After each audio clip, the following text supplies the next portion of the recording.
Great. So there is a handout, but it's not necessary. So if it ran out, then you should still be able to understand what I'm talking about. So my talk is about theoretical fictions as opposed to the sort of fictions you find in novels or other kinds of entertainment. And the practice of using theories or hypotheses as convenient fictions seems to be maybe not a common part, but a well-known part of a lot of scientific inquiry, a lot of philosophical inquiry, right? If you're modeling the solar system as a bunch of Newtonian point particles with gravitational forces on each other, it's not that you temporarily believe that the Earth is very, very small or anything like that. It's a convenient fiction, right? It's something. And as I'll talk about in a minute, quite a bit of modeling might involve treating things as convenient fictions. So some models in the sciences are kind of pretty explicitly non-realistic. So if you're modeling gene spread or a trait spread in a population in biology, one standard technique is to treat the population as infinitely large so that you get all the combinations, and the percentages in the next generation depend on the... But it's not like anybody thinks there are infinitely many fireflies or infinitely many lizards or anything like that, right? This is a convenient fiction. So philosophers have got very interested in where we can usefully do this, and there are lots of arguments about various interesting philosophical topics about whether it makes sense or is a good idea to treat them as a convenient fiction. So some people have wanted to do this about mathematics, right? Platonistic mathematics looks kind of very natural and easy to understand, but it's kind of puzzling how we could be in contact with all of these abstract objects. Well, if it's a convenient fiction that we're using to understand, say, the physical world, a bunch of questions look like they evaporate. Or some people think that if there really were genuine moral truths, they would be objective, they would have a claim on all of us, mere recognition of them would be motivational. Some people have decided regretfully that there's no such truths in the world. Okay, so what do we do with all the moral language? Do we trash it? Do we reinterpret it? Well, maybe we treat each other as kind of moral agents and sharing kind of moral commitments and so on as a convenient fiction for getting around the world. And of course, that's very controversial, but that's an example. So one interesting question, and sort of a limits of fiction question, is where does this run out? Are there any limits to what we could treat as a convenient fiction? And I want to look at one sort of extreme case, or maybe the most extreme case, global fictionalism, where every one of our commitments, or every one of the things that you might have thought we believed and assert, somebody treats as only being convenient fictions. And how could that be motivated? Does that project collapse under its own weight? So that sort of global fictionalism, for every commitment, we treat it as a convenient fiction. What does that look like?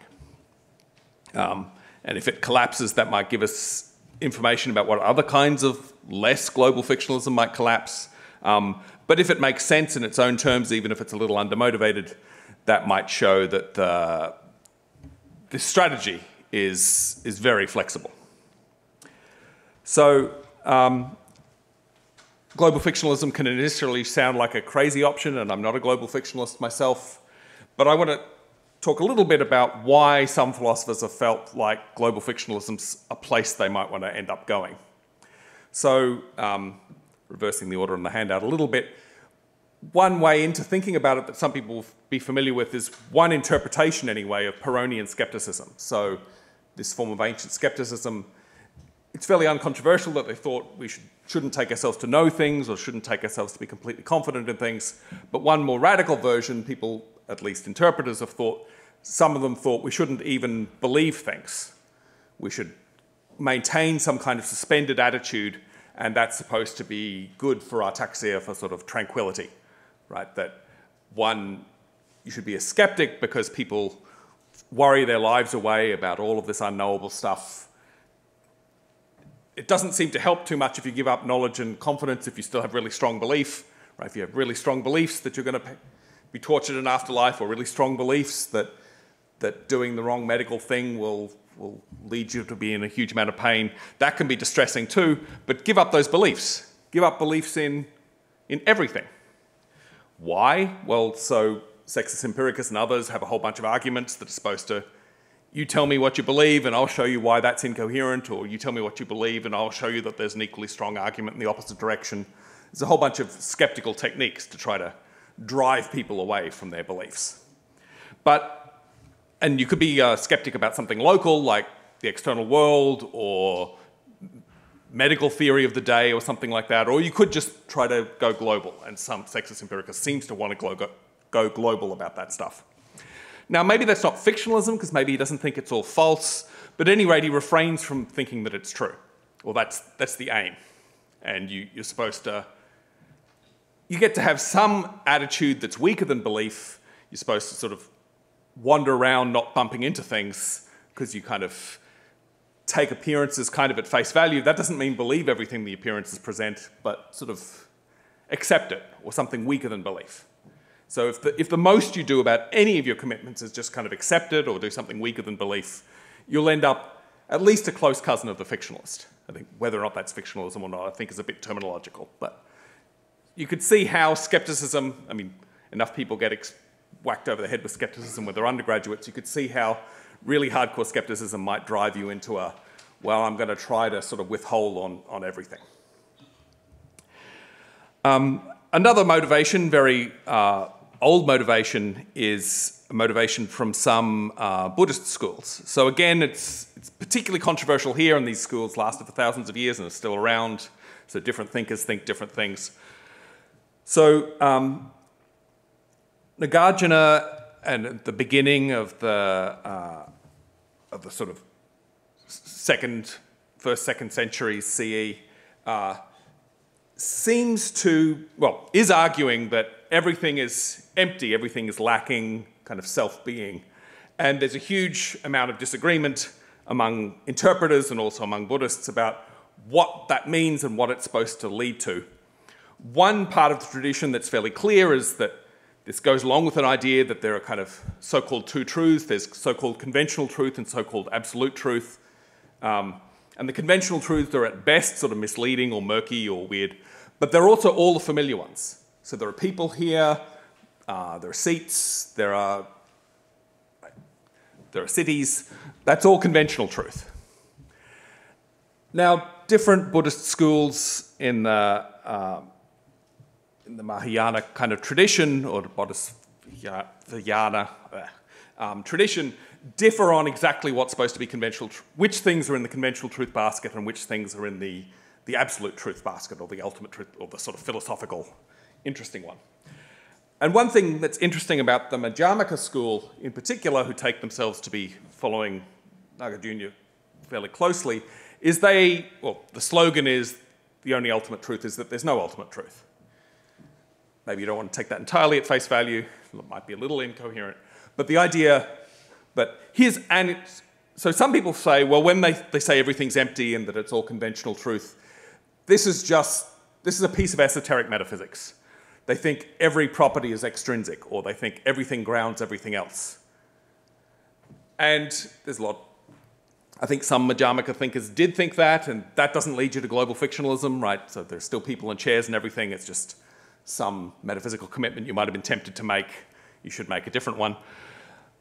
The downside of interpreting sort of everything's empty and everything's only conventional truth that way is that it doesn't obviously serve the purposes that Nagarjuna and others think it serves. So one thing that getting things right at the theoretical level is supposed to do, if you're a Buddhist, is it's supposed to help with detachment. It's supposed to help get you to the point where you don't undergo craving or you don't undergo suffering.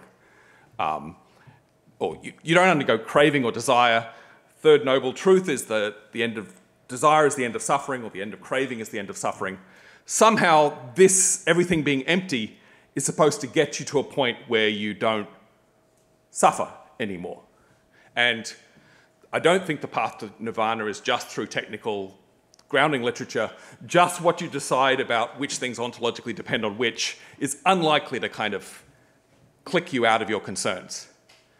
But if everything being empty means the claims about them are kind of, strictly speaking, false, all the claims you're ordinarily inclined to accept are all false, maybe that could help with detachment, right? Maybe you really care about your political projects and really care about the future of your country and really care about who won the last election. But if there are no elections and there's no countries and there's no political parties and there's no distinct people, and maybe that will no longer have such a grip on you if you properly understand it. It's like, you can see why it would make a difference anyway to what your attachments were, what you thought about whether there were such a things. Now, I'm not sure the Buddhist psychology is right. I think if I suddenly came to decide that all of my friends were illusory and none of my family ever existed, I don't think I'd feel a kind of relief of detachment myself, but maybe that's just because I'm far away from enlightenment. Right? But you could see how stepping back from all of your theoretical commitments might be the sort of thing that at least some thinkers would think would be conducive towards the end of desire, the end of commitment to all of the things that hold you back from the lack of suffering. So the Madhyamaka thought everything was empty, including the Buddhist sayings and Buddhist metaphysics and Buddhist epistemology. One interpretation that some contemporary people in the analytic tradition, or influenced by the analytic tradition, have taken to that is, oh, well, global fictionalism. Every commitment you make is it's not getting it right, it's mistaken somehow shown by Nagarjuna undermining the ordinary commitments we'd be inclined to make. Or another slight variation of this, so the Yogacara don't think everything's empty. They think everything that you're familiar with is empty. Distinct people, chairs, France, that's all empty.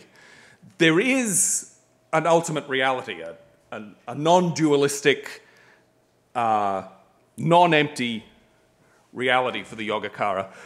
But unfortunately, it doesn't fall under any of our concepts. It doesn't fall under any of our predicates. It's not intelligible through conceptual or intellectual means, at least on one interpretation of the Yogacara. So if you're this kind of Yogacara, you might be inclined to be a global fictionalist kind of in two parts. There's all the empty stuff, and maybe that's all a projection or all an illusion or all sufficiently different from what you thought that you shouldn't believe in it anymore. And there's the ultimate thingy, but I mean, it's unintelligible and it's unspeakable about, so when I try to think about it and talk about it, the most I can do is come up with something that's kind of a convenient fiction, some kind of via negativa here. I can sort of gesture at it, but I can't say it. Some of the Yogacara thought that there was some other route to contact with this thing, right? Like doing a lot of yoga, do a lot of meditation, you could be sort of in non-conceptual contact with sort of non-duality, and that might kind of trigger enlightenment. But at least all the stuff you say and all the stuff you think, at least in the ordinary way we think, for the Yogacara, on an interpretation of Yogacara comes in many varieties. It's all empty in the sense that it's all illusion, it's all false. But some of it's better than others, right? You don't want to run into tables. You should still keep eating rice every so often. You shouldn't sort of go out and torture animals. But that's only conventionally true, right? That's how you should live your life, ceteris paribus, but it's not. You'll miss out on the route to detachment if you really think it's true. More contemporary options. So Hans Weihinger was famous for two things. He was a very prominent Kantian of his day. He was one of the founders of Kantstudien. He's also very famous for a book advocating fictionalism about all sorts of things, the philosophy of as if. You should be a fictionalist about chemical atoms and physical molecules. You should be a fictionalist about God and the afterlife. You should be a fictionalist about... These are all useful things to take on board, but for various reasons you shouldn't think it's true. You should maybe... He thought a lot of these things were incoherent or inconsistent when you unpacked them. There's a fairly radical strand of Weihinger that I think is in there. I need to do more work to try to show this to people. Weihinger in some moods, so he thinks Kant was a fictionalist about a lot of Kant's specific commitments. about free will, about the transcendental self, about things in themselves, about the promise of heaven to make sure that your self-interest and your moral, when reason tells you to be self-interested and tells you to do the right thing, that never conflicts, because luckily there's a guy who kind of punishes you if you ever act out of self-interest in a way that goes against the moral law. But there's a strand of Weihinger where he seems to think that any judgment deploying the categories gets the world wrong. The world doesn't fit our categories. We impose them, and there's a world of appearance, which is the world as mediated by the application of the categories, but that's not the world itself. And one reason he thinks this is he thinks application of the categories often drops you in contradiction. You need to think about cause and effect to do science, according to Kant, but according to Weihinger's Kant, if you ever apply the concept of causation, you become committed to thinking that things are in a chain of cause and effect that has no start, and everything is in a chain of cause and effect that starts in an uncaused cause. Inconsistent, Kant's dialectic gets read in lots of different ways about how Kant thinks this inconsistency is resolved. Weihinger thinks that Kant thinks it's resolved by thinking every claim about causation is false. Were any claim about causation true, a contradiction would be true. Contradictions aren't true. Every claim about causation is false. But of course you shouldn't stop making those claims, because then you couldn't do science and you couldn't investigate the world and you couldn't boil your coffee in the morning, right? It's kind of... He's also a Kantian about psychology, so he thinks every judgment we make deploys the categories, deploys one or more categories. So every judgment we make deploys categories. No deployment of the categories delivers a truth. What are you going to do? Well, convenient fictions is the best game in town, according to Weihinger's Kant. I'm not saying that's the right interpretation of Kant, though Weihinger does have more textual evidence than you'd expect. But I think it's the right interpretation of Weihinger, at least in some moods. And so you can see why, if you're tempted by Kantianism at all, you could start going down that path and end up where Weihinger is. Fourth example, one popular approach to modelling, so scientific modelling, though people think it happens a lot outside science as well, is a kind of approach where you've got a model description, you've got a model system that's kind of fairly accurately described by the model description, and a target system. Usually it's some kind of target system. And you kind of... And on one approach to this, the model systems, by and large, are fictional objects, right? They're infinite populations of breeding animals, or they're point particles in Newtonian space, or even you might have a more accurate model, right? You might have a sort of model that works as far as you can tell about how a piece of wood is going to experience air resistance when you put it in a wind tunnel. But it's still a model system. It's still related to the target system, related to the, say, wings on planes, or even things you're sticking in wind tunnels. It's a convenient fiction. So that's a popular theory, by no means universally held theory about what's going on with scientific modelling. Second thing that some people are tempted by, not necessarily the same people, is that once you start thinking about modelling, it starts looking like it's going to be models all the way down. So I might have a sort of point particle Newtonian picture of the solar system, but the target system of that might be some more richer model of the solar system, where I start to include more parameters and things like that. Or I might have a predator-prey interaction model where the only things that kill prey are running out of food or being eaten by predators. Right? Clearly, in some sense, not a realistic model. Right? Animals die for other reasons. But maybe I'm applying that to a bunch of data that gives me a model of an ecosystem. And some people want to say, look, even when I walk down to the valley and I see this big, blooming, buzzing valley, when I think of it as an ecosystem and I apply all these concepts of predator and prey and growth and biomass, I've got a model of the valley that the target system is the valley itself, and the thing I'm describing and thinking about is this ecosystem, this model. Or when I'm interacting with another person, of course there's another human being standing in front of me, but the thing that I'm kind of manipulating to get my predictions is my model of them, maybe my psychological model of them. So if you think models are kind of fictions, and you think it's modeling all the way down, you never kind of get unmediated out to the target, right? I mean, there's comparative unmediation out of the target. My current kind of visual come somatic model of microphones and lectern and stuff is pretty realistic. It's much more realistic than a sort of blueprint sketch. But if it's models all the way down, I never kind of break out of, when I try to kind of grab the lectern itself, I kind of construct a new model and use it to try to manipulate the world. Not saying that's true. I think it's kind of odd to think that, but you can see how somebody might get tempted by both of those slogans and end up with everything we're doing is operating convenient fictions. Okay, so those are some, I'm not expecting you to be convinced by any of those approaches, but hopefully some of them will ring some bells. How do we be a global fictionalist? Well, the usual way of thinking about fictionalism is that it's built on a bedrock of fact. You've got something like a base discourse which you're treating realistically.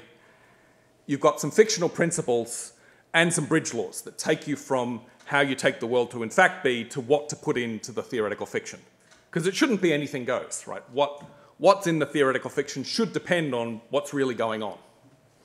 So for example, if you're a fictionalist about colour, if you don't think the world is full of colours, but you think that it's a convenient fiction for us to kind of coordinate because we've got colour visual systems and they work slightly differently, but it usually doesn't matter for our coordination. You might think, well, look, in the base discourse, there's a bunch of things about how light's bouncing off stuff. Maybe there's a bunch of things about how human eyes work, bees' eyes work. If you're studying bees, you want to know about the colours of things because bees are very sensitive. As we would normally say, bees are very sensitive to colours. That's the stuff you take literally, and then you treat only as a convenient fiction the idea that things are blue or things are red or this is true green or this is true green in this context or this is orange under that light or whatever. Now, if you're a global fictionalist, you have to modify that. Well, on the face of it, you have to modify that because there's no kind of base discourse of unvarnished fact or even that you take to be unvarnished fact to appeal to. So how do you do this? Can you do this? And some people have argued you can't. So Laura Guerrero has a paper arguing that sort of Buddhist global fictionalism is just going to collapse because there's no kind of basis for them to kind of get the things to be conventionally true on the basis of. Here's two options, and I'd be interested to hear about more. One is a kind of Neurath-ship option. So Otto Neurath thought when we're revising our views, there's nothing kind of unrevisable in our system of the world, but we can't revise it all at once. Right? Whenever we're revising what we think about logic, we've got to keep a bunch of other stuff fixed. If revising stuff we think about physics, we've got to keep a bunch of other things fixed. Any given occasion, there's a bunch of stuff I'm not messing with, even though I'm taking a distanced attitude to other stuff that's kind of up for grabs or that I might, even though I thought it before, now I'm revising it. You can have something similar where on any given occasion there's stuff I'm taking for granted, stuff I'm treating like it's literally true, but then treating something else as a convenient fiction. So when I'm thinking about colour, okay, not really, the world isn't really coloured, but there are shapes and light and stuff like that. And then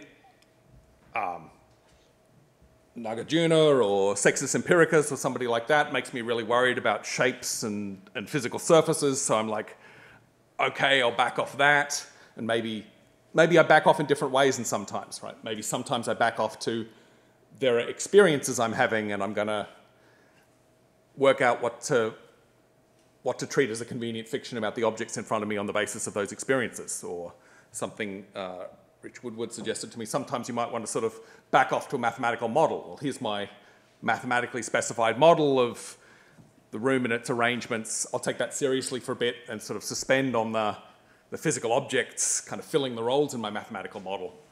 But then you ask me about math, and I'm like, oh yeah, that's a convenient fiction. let me read some stuff from Hartree-Field to you, right? So that might be one way to at least dispositionally be a global fictionalist. Each of my commitments, you put that on the table, I'm willing to be fictionalist about it. Even if I can't do to all of them at once, even if I have to sort of always take something for granted. So a more ambitious strategy would be to think that I don't ever have to take something as true and taken for granted as true when being a global fictionalist. Now, for some steps of this process, that might be easy enough, right? Somebody asks me about quantum mechanical phenomena, and I'm like, oh, well, yeah, that's a convenient fiction, but I do believe in the measurements that I'm getting in my lab.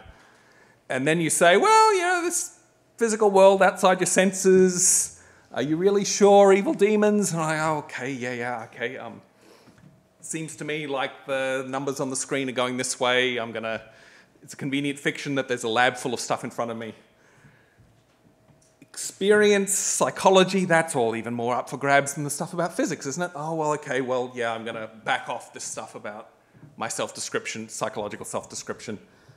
But you might worry that's got to stop somewhere. I mean, maybe if I was the kind of being that could hold infinitely many theories in my head at once, I could just have a bottomless series. But in fact, I don't have that kind of bandwidth, so what am I going to do? Well, one option is to try to take a leaf from the ancient skeptics. So one way of reading the ancient skeptics is when other people believe on the basis of perception, what the skeptic's supposed to do anyway, is only accept. Right, so anybody else standing here would believe there's a lectern here right now, but as a well-trained Pyrrhonian skeptic, I only accept that there's a lectern in front of me. Or as a well-trained, enlightened Madhyamaka sage, I treat as conventionally true that there's a lectern in front of me. Of course, I wouldn't make the foolish mistake of believing that there's a lectern in front of me. That would be back in the world of attachment. Of course, I'm not like that. So the other way, the more ambitious way of trying to change traditional fictionalism is to say, look, the base discourse doesn't need to be something that's believed or taken to be true. There's some weaker attitude we can take, like acceptance, or this is conventional, or this is, right, gets a thumbs up weaker than belief. Now, interesting psychological question, is there a thumbs up weaker than belief? If you're into theoretical fictions at all, you probably do think there is somewhere, because that's the attitude, you're having the thing that you're taking to be fictions towards. Sorry, that was a tangled sentence, but hopefully you see what I mean. Try to have that on the inputs, right? Try to set yourself up. I mean, I can get into this mood briefly, right? Sort of make me worried enough about visual hallucination, and maybe I don't straightforwardly believe there's a lectern in front of me anymore, right? Maybe I just kind of, if I were going to believe something on the basis of what I'm seeing, I'd believe there are people in lectern, but you know. Not saying it's easy, but you could worry yourself out of perceptual belief, perhaps.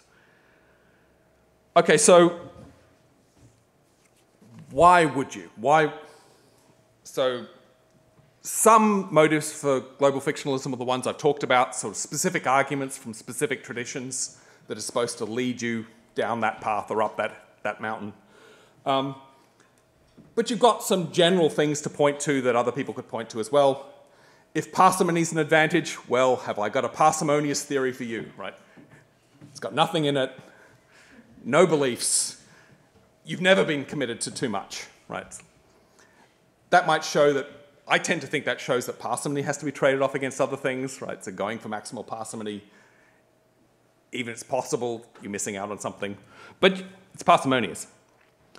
One thing Weihinger was very worried about, and maybe Nagarjuna on some readings, is consistency. If you think your theoretical commitments are kind of a mess and they're implicitly committed to inconsistencies all over the place, well, if you can suspend on those or treat them as convenient fictions, I mean, you have to be able to operate inconsistent fictions, but hopefully everybody's getting pretty good at doing that the more we think about literary fiction.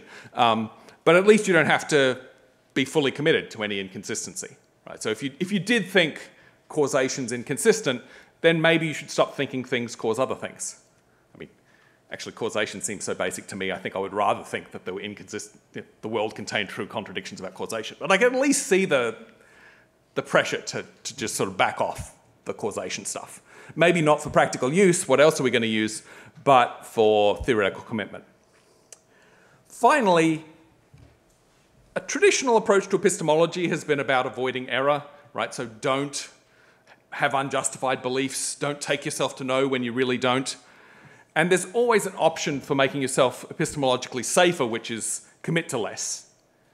And the Pyrrhonian skeptics may have done this in overdrive, but you could see why other people, some people who think that you shouldn't try to grab the world directly rather than through models, it's something, sometimes it's a kind of skepticism that you can get it absolutely right as opposed to right enough in a model so that it's associated with what's really going on. You might, if you're worried enough about the risk of error, then no beliefs, no error. At least that should be the promise. Okay, so what are the problems? I'm almost out of time, thank goodness. So let me focus on what seems to me the crucial problem. Is it self-refuting? So it depends a little bit on what self-refuting is. So global fictionalism says, well, for the person who's the global fictionalist, they say, I'm a global fictionalist and all my commitments are false. Is that including global fictionalism? Well, it better. Ah, so you said your own view's false. Right, you lose. I think a more interesting approach to, because of course they're going to say, yeah, I told you, they're all false. It's a convenient fiction. I don't believe global fictionalism either. I treat it as a convenient fiction. One approach might be sort of consider from the outside. So I'm a realist about all sorts of things. A global fictionalist comes along and says, I don't believe anything. I treat everything, all of my commitments as a convenient fiction. Are they sort of incoherent by my lights? I mean, they reject a lot of things I accept. And I ask them sort of, is global fictionalism true? And they say, of course not. What do you take me for? I'm a global fictionalist. Or they say, well, it depends. I can say that, but then I can also say, but it's really useful. Don't treat realism as your convenient fiction, or don't treat something else as your convenient fiction, expressivism or something. No. Global fictionalism is the approach to go for. Treat everything insofar as you can as at best a convenient fiction, and accept some things, reject others, but that acceptance and rejection isn't kind of truth and falsehood. Kind of related to that, one other worry I wanted to mention, a lot of people are going to think this is incoherent because they like excluded middle, right? Once you say something's false, aren't you on the hook for thinking its negation's true? So if the global fictionalist comes in and says, it's false that there are other people, so you think there are no people. No. Oh, well, never mind what you think. You said it's false that there are people, so that commits you to there being no people. I think the global fictionalist kind of has to treat excluded middle as at best a global fiction. So some of them are more explicitly on the hook for this anyway. So one of the Kantian categories is negation. So when you form a negated judgment according to Kant, it's because you've applied the category of negation to some content that could have been an affirmative judgment. If Weihinger thinks that every application of a category kind of rules you out of the game for getting things right, for it being true, he's got to think every negated judgment fails to be true as well. What's going on? Well, luckily logic is only a convenient fiction, and the principles of logic, they're all false, so don't. Right. I think the Majamaka might have to think this as well. They've got to think everything's empty, including all of those negative claims. There are no rhinoceroses in the room. Don't get attached to that either, right? Don't let your desire to be away from the rhinoceroses drag you into the world of suffering. Detach on that one too, right? That's not. Yeah, so I think they have to think, look, falsehoods having true negations is at best a convenient fiction, and it doesn't reflect what's really going on. So I think you have to, I mean, maybe unsurprisingly, if you're going to be a global fictionalist, you have to be revisionary about a lot of stuff. And I suspect you have to do a fair bit of chopping and changing, because you have to kind of say these things and then take them back when somebody says, hey, really, is that what's really going on? I think you often have to be in the mood of saying, look, I told you these things, but I have to warn you it's just a convenient fiction. So I might leave it there and hear what you think. Can we be global fictionalists? And even if we could there be any good motivation for doing so?